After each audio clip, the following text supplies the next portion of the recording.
Good morning friends. हमारे YouTube channel nano notes में आप सबका स्वागत है। आज हम स्टार्ट करने जा रहे हैं अंग्रेज़ों की भारत विजय। इसके पहले हम लोगों ने भारत में यूरोपियों का आगमन हम लोगों ने देख लिया था। ठीक है, आज इसके बारे में पहले थोड़ा सा बैकग्राउंड देख लेते हैं। तो भारत में कौन कौन आया था? पुर्तगाली, डच, अंग्रेज, डेन और फ्रांसीसी भारत आए। पहले तो ये लोग भारत में जो भारत के राजे रजवाड़े थे उनसे बिना से किसी विशेष क्षेत्र में एक निश्चित कर अदा करते थे और वहाँ पे व्यापार करने का एकाधिकार प्राप्त होते थे कर लेते थे। जैसे जैसे समय बीतता गया व्यापारिक कंपनियों की महत्वाकांक्षाएं बढ़ने लगी और भारतीय राज्यों की जो आपसी ईर्ष्या, धन की लालच को ले का फ़ायदा उठाकर व्यापारिक कंपनियों ने अपना अधिकार क्षेत्र बढ़ाने की इच्छा रखी शुरू कर दी।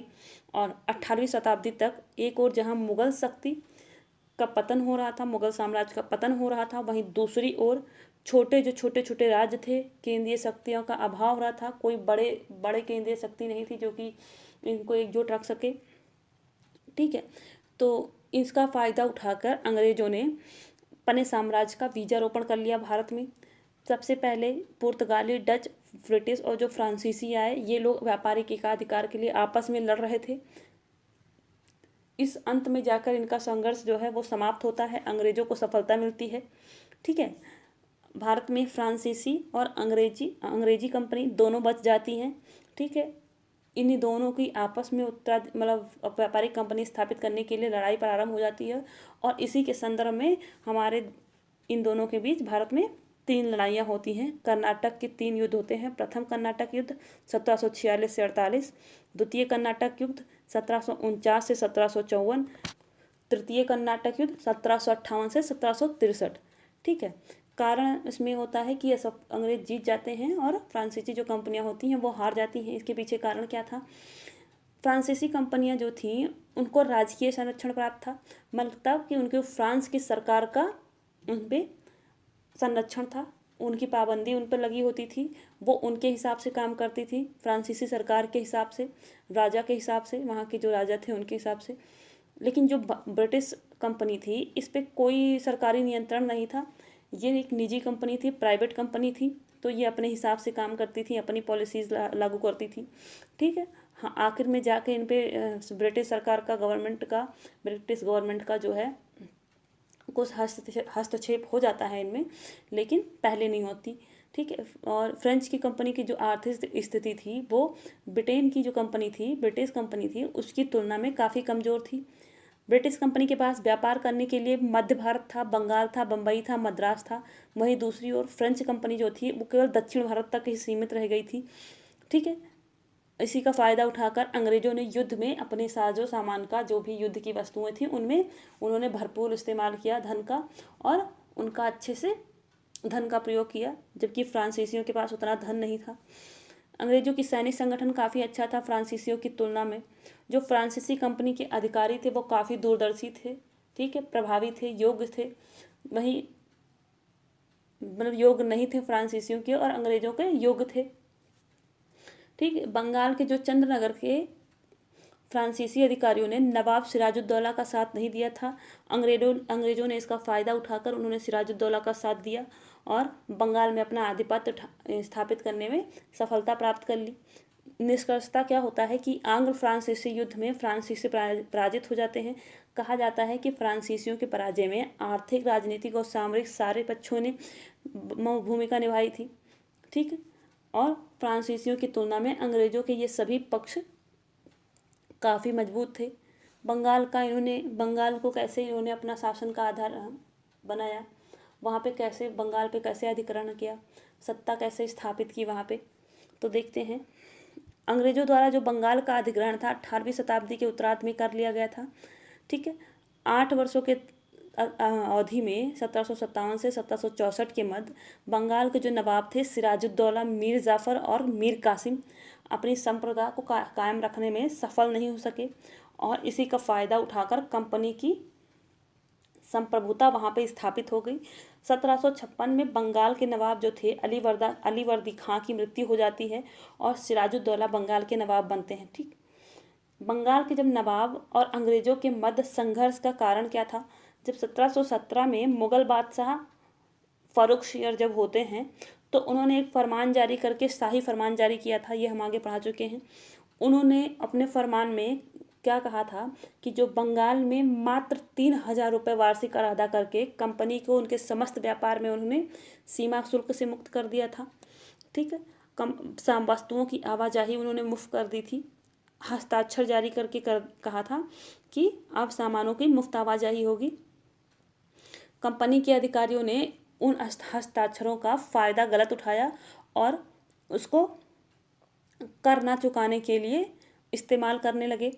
ठीक है, बंगाल के जो नवाब थे सिराजुद्दौला और ब्रिटिश कंपनी के बीच बढ़ते तनाव के कारण नवाब सिराजुद्दौला ने कलकत्ता जो फोर्ट विलियम कॉलेज था उस पर आक्रमण कर दिया और अंग्रेज़ों से वहाँ से भाग जाने के लिए विवश किया। अंग्रेज भाग के फुल्टा द्वीप में जाके बस गए। उसके बाद सिराजुद्दौला ने ब्लैक होल की घटना घटती है कब? 20 जून 1756 को। अभी हम इसके बारे में डिटेल में देखेंगे।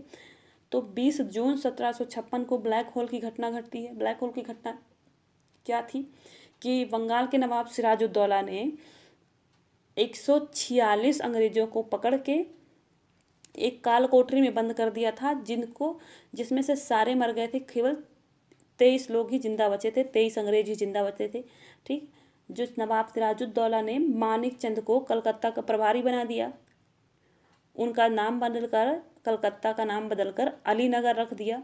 लेकिन मानिक चंद ने रिश्वत लेकर अंग्रेजों को किला पर आक्रमण करने के लिए मौका दे दिया और अंग्रेजों ने आक्रमण कर दिया और किले पर अधिकार कर लिया। क्लाइव द्वारा जो फ्रांसीसी बस्ती थी चंद्रनगर, उस पर विजय कर लिया और उसके उपरांत जो बंगाल था, अंग्रेजों की स्थिति और मजबूत हो गई बंगाल में। ठीक है, अंततः जो सिराजुद्दौला ने अलीगढ़ की संधि कर ली अंग्रेजों के साथ फरवरी 1757 में। ठीक है, विवश होके कर ली थी क्योंकि अंग्रेजों ने वहाँ पे बंगाल पर अधिकार कर लिया था, चंद्रनगर पे।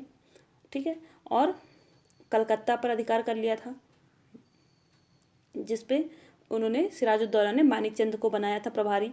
ठीक है, उसके बाद अलीनगर की संधि में क्या कहा गया था कि कलकत्ता की किलेबंदी करने, सिक्के ढालने, ठीक है, अंग्रेजों को सिक्के ढालने का अधिकार हो गया था, कलकत्ता के किलेबंदी करने का अधिकार हो गया था और नवाब ने कहा था कि युद्ध में जितना भी हानि हुई है उसकी क्षतिपूर्ति हम करेंगे।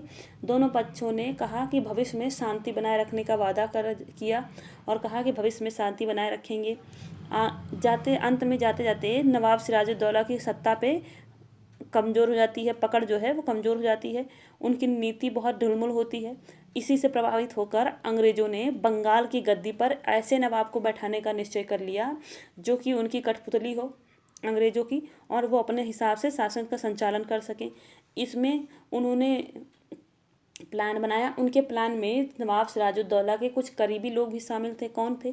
उनकी मौसी थी घसीटी बेगम, वहाँ का पूर्णिमा के नवाब कौन थे? शौकत जंग, रायदुर्लभ, जगत सेठ, मानिक चंद, खादम खां, ये लोग जो थे उनके दरबार के, इन्होंने भी उनको षड्यंत्र में अंग्रेजों का साथ दिया।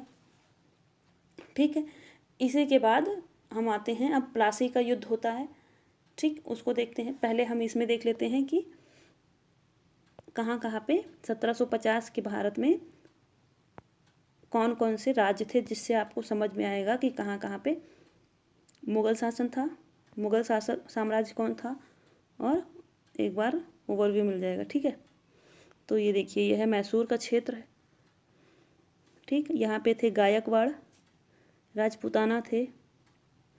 ठीक है, राजस्थान में मुगल साम्राज्य था इधर। ठीक है, तो इसमें एक बार देख लीजिएगा। ठीक है, जिससे आपको अंदाज़ा हो जाए। त्रावणकोर,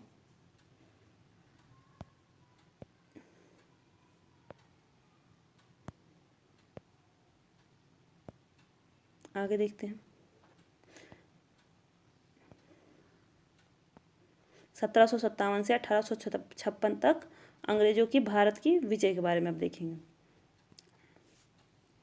अंग्रेजों द्वारा किया गया जो बंगाल का अधिग्रहण भारत में 18वीं शताब्दी के उत्तरार्ध की ऐतिहासिक घटनाओं में प्रमुख था। केवल ये बता चुके हैं, केवल 8 वर्षों के अल्पकाल में 57 से 65 में ही बंगाल के नवाब और सिराजुद्दौला मीर जाफर मीर कासिम अपनी संप्रभुता का कायम नहीं असफल हो गए कायम करने में, और इसी के परिणाम स्वरूप ईस्ट इंडिया कंपनी की संप्रभुता स्थापित हो गई। तो ब्लैक होल की घटना क्या थी? जैसे हम लोगों ने पढ़ा, 20 जून 1756 को हुई थी। इसको एक अंग्रेज अधिकारी जे जेड हॉलवेल द्वारा संभवतः मनगढ़ंत एवं ख्याति प्राप्त करने तथा अंग्रेजों के प्रति हिंसात्मक क्रिया को बढ़ावा देने के लिए बनाई गई कहानी है। ठीक है, इसमें हॉलवेल को 18 फुट लंबी और 14 फुट 10 इंच चौड़ी कोठरी में बंद कर दिया गया था। 146 अंग्रेजों को किसने बंद कर दिया था? नवाब ने 20 जून की रात को। ठीक है, कहा जाता है कि ये हॉलवेल की एक मनगढ़ंत और ख्याति प्राप्त करने के लिए अंग्रेजों के प्रति हिंसात्मक क्रिया को बढ़ावा देने के लिए बनाई गई कहानी है, लेकिन इसके बारे में कोई वास्तविक वो नहीं है, सबूत नहीं है। ठीक है, और अगले दिन हॉलवेल सहित मात्र 23 व्यक्ति जिंदा बचे थे। घटना इतिहास में ब्लैक होल के नाम से जानी जाती है। ठीक है, उसके बाद प्लासी का युद्ध आता है। ये हम पहले बता चुके थे, लेकिन एक बार यहाँ पे लिखा है तो आपको दिखाना था। ठीक है, जो प्लासी का युद्ध कब होता है? 23 जून 1757 को। बंगाल पर अंग्रेजों का आधिपत्य मुगल साम्राज्य के अंतर्गत आने वाले प्रांतों में बंगाल सर्वाधिक संपन्न था। प्लासी का युद्ध 23 जून 1757 को अंग्रेजों के सेनापति रॉबर्ट क्लाइव और बंगाल के जो नवाब थे सिराजुद्दौला के बीच होता है। ठीक, जिसमें नवाब अपने सेनापति मीर जाफर को की धोखाधड़ी के कारण, मीर जाफर इनके जो सेनापति थे, उनकी धोखाधड़ी के कारण पराजित हो जाते हैं। अंग्रेजों ने मीर जाफर को बंगाल का नवाब बना दिया था और क्लाइव के हाथों की कठपुतली नवाब मीर जाफर को अंग्रेजों ने 1760 ईस्वी में हटाकर उसके दामाद मीर कासिम को बंगाल के नवाब बना दिया। मीर कासिम ने अपनी राजधानी को मुर्शिदाबाद से मुंगेर स्थानांतरित कर दी और बक्सर का युद्ध होता है इसके बाद। ठीक है, उसके बारे में हम आगे देखेंगे। लेकिन बक्सर का युद्ध 1764 ईस्वी में अंग्रेजों एवं मीर कासिम अवध के नवाब शुजाउद्दौला और मुगल सम्राट शाह आलम द्वितीय के बीच हुआ था और अंग्रेज विजयी हुए थे। इसके बारे में आगे देखते हैं। पहले प्लासी के युद्ध के परिणाम देख लेते हैं। ठीक है, तो प्लासी के युद्ध के क्या परिणाम थे कि प्लासी के युद्ध ने भारत में अंग्रेजों की स्थिति को बहुत मजबूत बना दिया। इसमें कोई स्पष्ट का वो परिणाम निकल के नहीं आया था। ठीक है, लेकिन इससे अंग्रेजों को तात्कालिक सैनिक एवं वाणिज्यिक लाभ प्राप्त हुए थे। लॉर्ड क्लाइव ने मीर जाफर को बंगाल का नवाब बना दिया था। ठीक है, नवाब के पद को प्राप्त करने के बदले उसे कंपनी को भारी रकम चुकानी पड़ी थी। इसके साथ ही उसे बिहार, बंगाल और उड़ीसा में मुफ्त व्यापार करने का अधिकार दे दिया गया था। ठीक है, बंगाल, बिहार और उड़ीसा की दीवानी दे दी गई थी।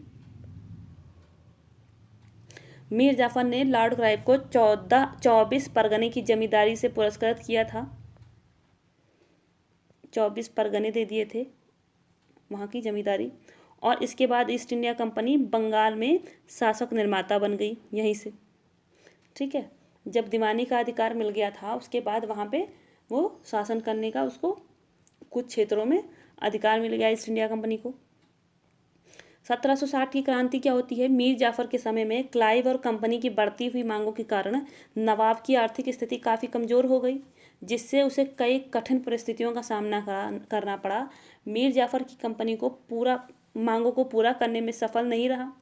ठीक है, परिणाम स्वरूप 1760 में कंपनी ने मीर जाफर पर डचों के साथ मिलकर अंग्रेजों के विरुद्ध षड्यंत्र रचने का आरोप लगाकर उसे कंपनी के पद से पदस्थ कर दिया और कंपनी ने मीर कासिम को बंगाल का नवाब बना दिया। ठीक है, तो मीर कासिम और कंपनी के बीच क्या होता है? मीर कासिम ने जब नवाब का पद प्राप्त करने के लिए कंपनी को कुल मिलाकर 20 लाख रुपए की रकम दी थी। ठीक, वर्धमान, मिदनापुर और छठगांव की जमींदारी भी कंपनी को दे दी। ठीक है, मीर कासिम ने अपनी संप्रभुता को सुदृढ़ करने और अपनी वित्तीय स्थिति को सुधारने के लिए कई सारे प्रयास किए। ठीक है, और उसने राजधानी को मुर्शिदाबाद से मुंगेर ले आया। ठीक, उसने यूरोपीय मॉडल पर अपनी सेना का सुदृढ़ीकरण किया, वित्तीय भ्रष्टाचार को समाप्त करने का प्रयास किया और मीर कासिम द्वारा नौकरशाही का पुनर्गठन किया। ठीक है, लेकिन जो हस्ताक्षर के दुरुपयोग पर प्रतिबंध लगाने का प्रयास भी किया। इन सभी सुधारात्मक कार्यों के परिणाम स्वरूप नवाब और कंपनी के संबंधों में तनाव आ गया, जिसे कंपनी की जो आक्रामक नीति थी अपनाने के लिए विवश होना पड़ा। ठीक, बहरहाल सबसे महत्वपूर्ण जो अपनी कंपनी द्वारा नवाब के न्यायिक मामलों में हस्तक्षेप था, जिससे नवाब की संप्रभुता पर भी प्रश्न चिन्ह लग गया। कंपनी के गुमास्तों द्वारा जगह जगह पर न्यायिक कार्य किए गए। इन परिस्थितियों से नवाब द्वारा सन 1762 में एक क्रांतिकारी निर्णय लिया गया। नवाब ने आंतरिक व्यापार पर लगे सभी करों को समाप्त कर दिया और अंग्रेजों के विशेषाधिकार समाप्त हो गए।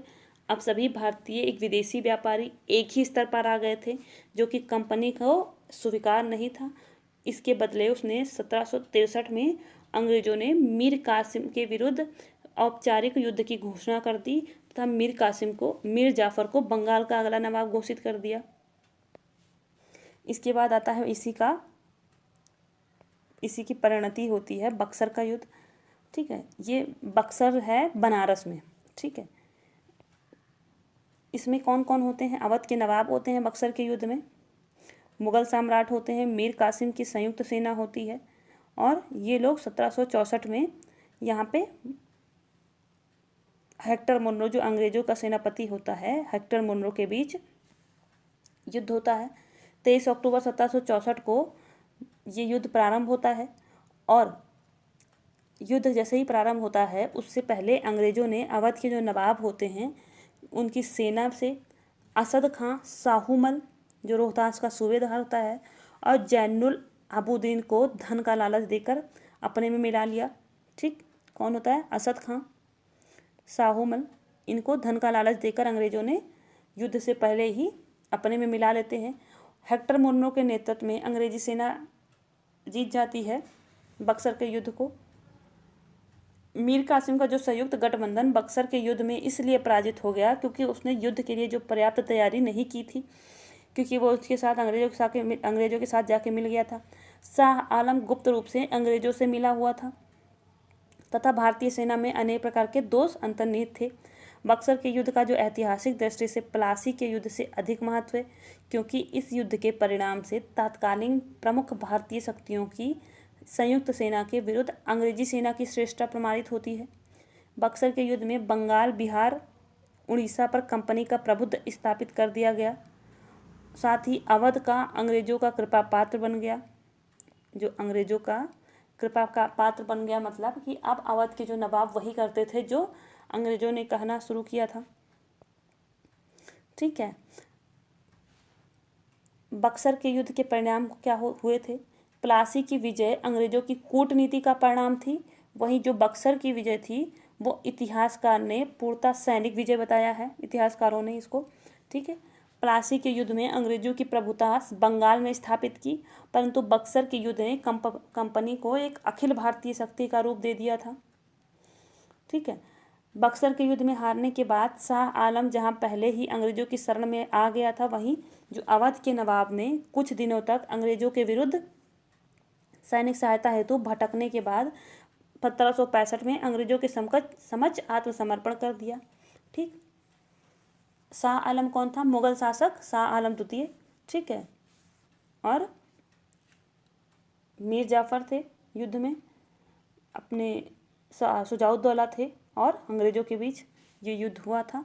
तो शाह आलम भी अंग्रेजों के साथ मिला हुआ था और शुजाउद्दौला के जो सेनापति थे वो भी अंग्रेजों के साथ मिले थे। इसी वजह से बक्सर के युद्ध में हार का सामना देखने को मिलता है। 5 फरवरी 1765 को मीर जाफर की मृत्यु के बाद कंपनी ने जो उसके पुत्र होते हैं नजमुद्दौला को अपने संरक्षण में बंगाल का नवाब बनाया। मई 1765 में क्लाइव दूसरी बार बंगाल का गवर्नर बन के आता है और उसने शाह आलम और शुजाउद्दौला से संधि की। 12 अगस्त 1765 को क्लाइव ने मुगल बादशाह शाह आलम से संधि कर ली थी। ठीक है, इसी बीच में होती है इलाहाबाद की संधि। 12 अगस्त 1765 को इलाहाबाद की संधि होती है। इसमें क्या होता है कि मुगल बादशाह ने बंगाल, बिहार, उड़ीसा की दीवानी कंपनी को सौंप दी। कंपनी ने अवध के नवाब से कड़ा और मानिकपुर छीनकर मुगल बादशाह को दे दिया। ठीक है, मुगल बादशाह शाह आलम द्वितीय को दे दिया कंपनी ने। ठीक, और एक फरमान द्वारा बादशाह शाह आलम ने नजमुद्दौला को बंगाल का नवाब घोषित कर दिया।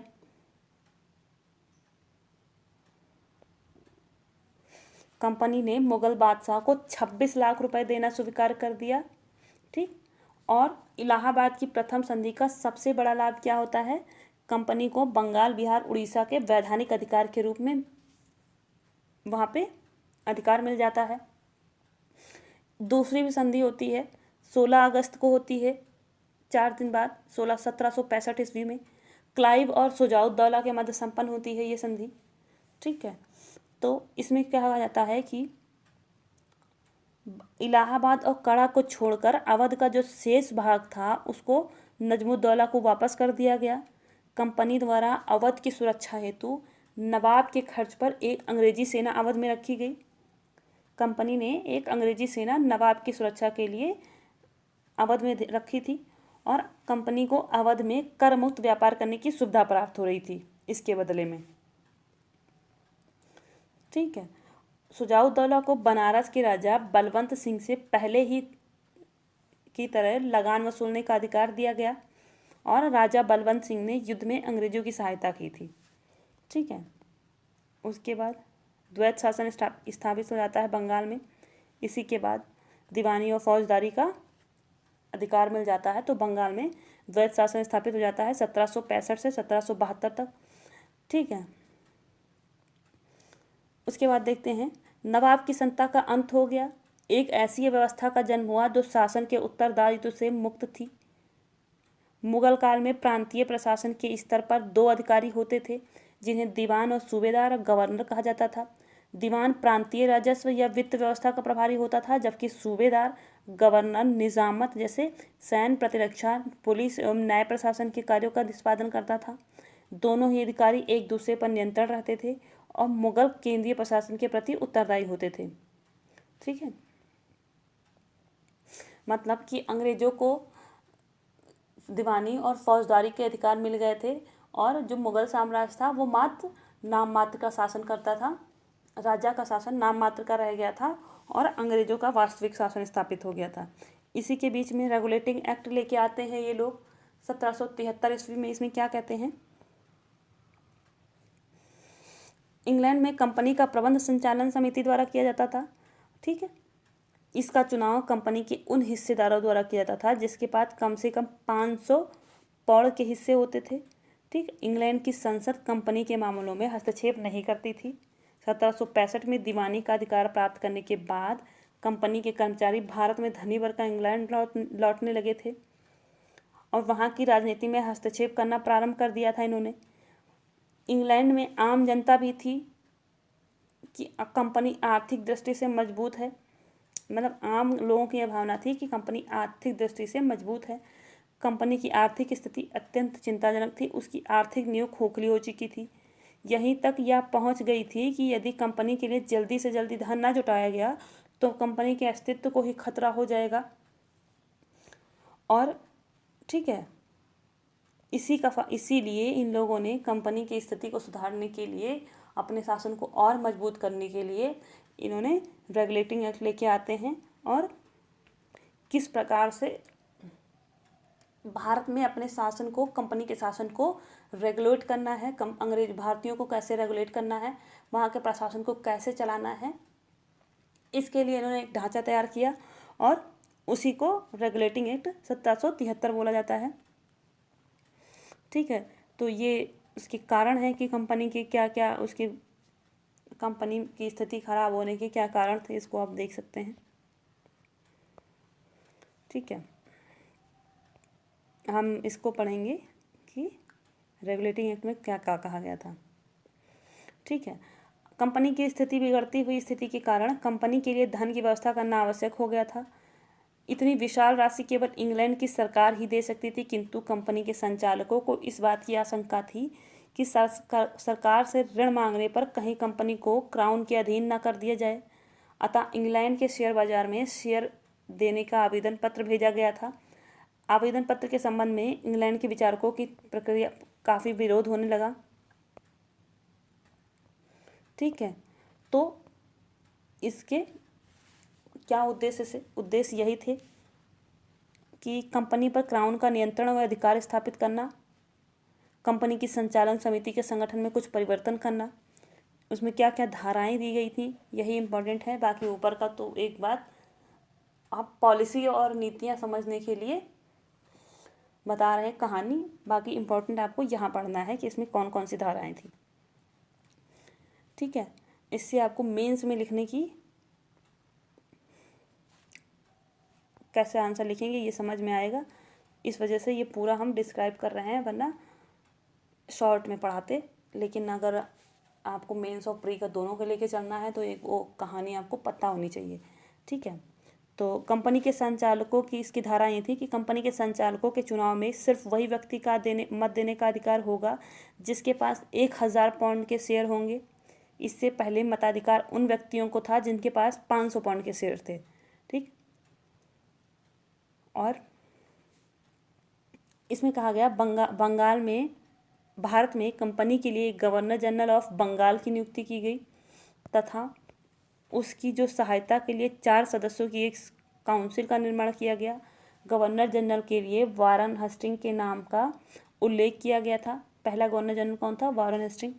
तथा काउंसिल के 4 सदस्यों के लिए बॉलवेल, फ्रांसिस और क्लेवरिंग का मॉनसन के नामों का उल्लेख किया गया। इसको कोई इतना इम्पोर्टेंट नहीं है, लेकिन एक बार देख लीजिए।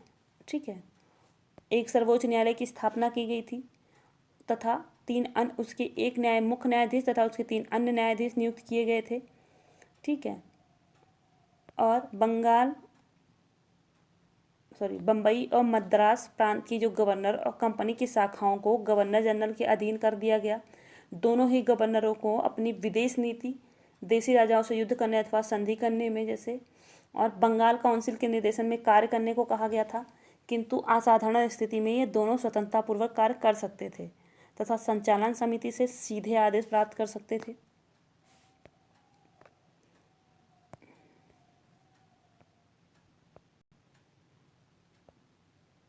गवर्नर जनरल की काउंसिल और उसकी जो गवर्नर जनरल होते थे उसको अध्यादेश पारित करने का निर्देश दिया गया, नियम बनाने का निर्देश दिया गया, किंतु वे उसे लागू करने से पूर्व इनका सर्वोच्च न्यायालय के द्वारा पंजीकरण और प्रकाशित किया जाना आवश्यक कर दिया गया था। कंपनी के संचालकों व भारत में स्थित कंपनी के बीच जो भी पत्र व्यवहार होगा उसकी एक प्रति इंग्लैंड की सरकार के पास भेजी जाएगी।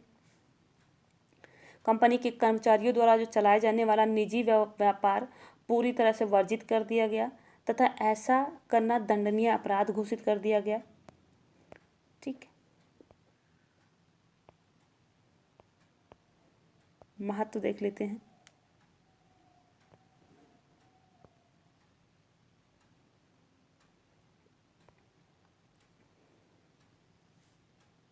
कहा जाता है कि इसमें कई सारे गुण दोष थे, लेकिन उस समय की परिस्थितियों को देखते हुए जिसमें उनका निर्माण हुआ वो सर्वथा सराहनीय था। ठीक है, कहा जाता है कि सप्रे ने कहा है कि यह अधिनियम संसद द्वारा कंपनी के कार्यों में प्रथम हस्तक्षेप था और उसकी जो नम्रतापूर्वक आलोचना की जानी चाहिए। यह एक्ट कंपनी की व्यवस्था को सुधारने की प्रथम प्रयास था और इसी दृष्टि से कुछ दोष रह जाने स्वाभाविक थे। इस एक्ट द्वारा कंपनी के राजनीतिक लक्ष्य व अस्तित्व को स्पष्ट रूप से स्वीकार किया गया है, अतः यह अधिनियम कंपनी के संवैधानिक इतिहास में महत्वपूर्ण स्थान रखता है। ठीक है,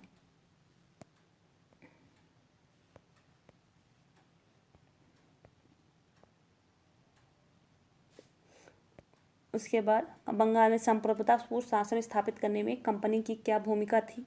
1772 में जब वारेन हेस्टिंग को बंगाल का गवर्नर नियुक्त किया गया, क्लाइव द्वारा स्थापित जो राजनीतिक प्रणाली पूर्णतः विफल हो चुकी थी।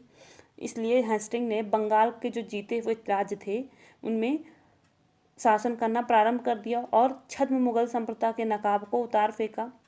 ठीक, मतलब कि जो मुगल साम्राज्य तो कमज़ोर हो चुका था, उसके बाद भी शासन चला रहा था, उसको भी उसने समाप्त कर दिया और नवाब को दी जाने वाली रकम अब 32 लाख से घटाकर उसने 16 लाख रुपए कर दी।